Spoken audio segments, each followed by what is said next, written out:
Hi, my name is Paolo Bondi and welcome to Smarter Sales and video 1 of the 3-video series on how to convert a lead into a sale. In this video, we're going to discover how to reduce sales pressure. And what we're going to do is we're going to explore the keywords you must use within your presentation and the words you want to avoid using within your sales presentation. And these type of words are the words that create sales pressure. So we're going to look at those and the words we want to avoid using. So firstly, I'd like to ask you 3 questions. First one is, are you really aware of how you articulate and communicate with your prospects? And do you know that how you say things and what you say has a massive impact on the result of your sale? And that salespeople, they have a tendency to come in with what's in it for me. And customers can spot a what's in it for me salesperson a mile away.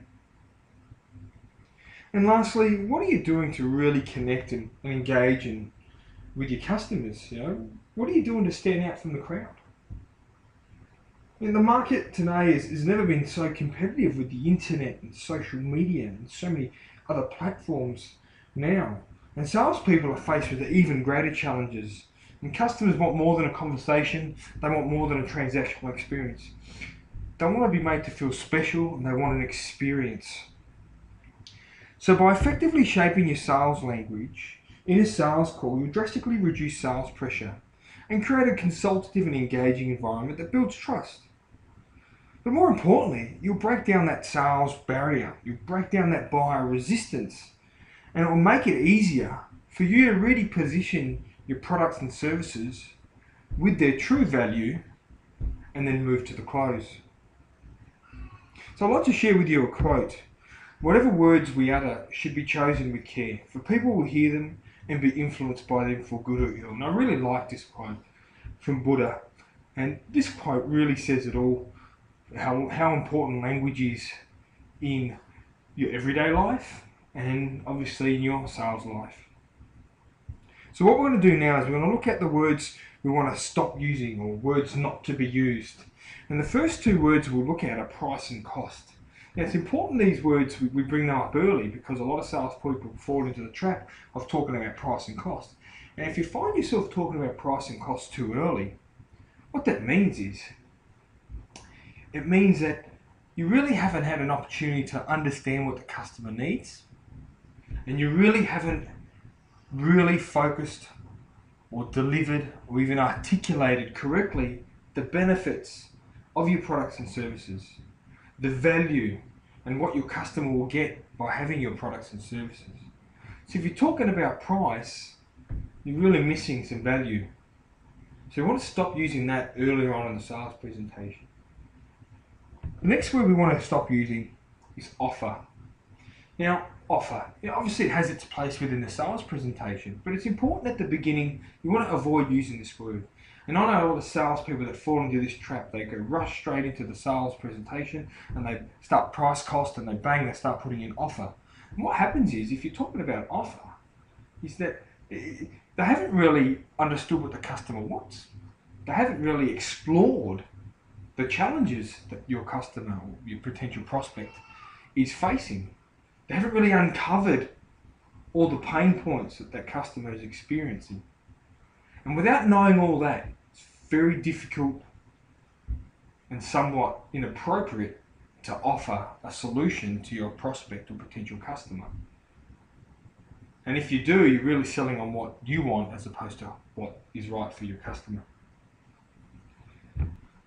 And finally, we talk about special and discount or deal.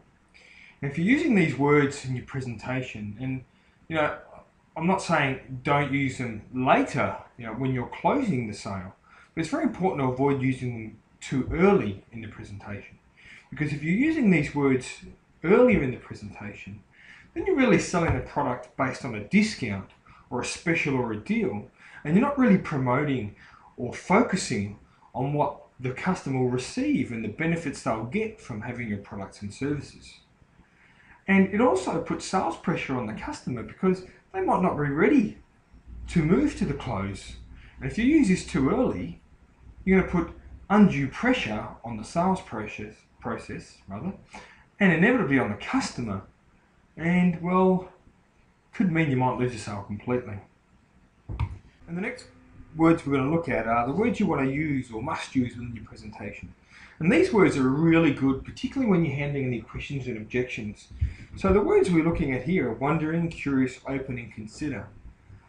So for example, if you were to get an objection earlier on, which happens quite often, earlier on in your sales presentation, if the customer was to say, after you've perhaps talked about who you are and what you do, and they've said, well, hold on, hello, thank you for the call, that we've actually already got someone in place that provides us with a solution.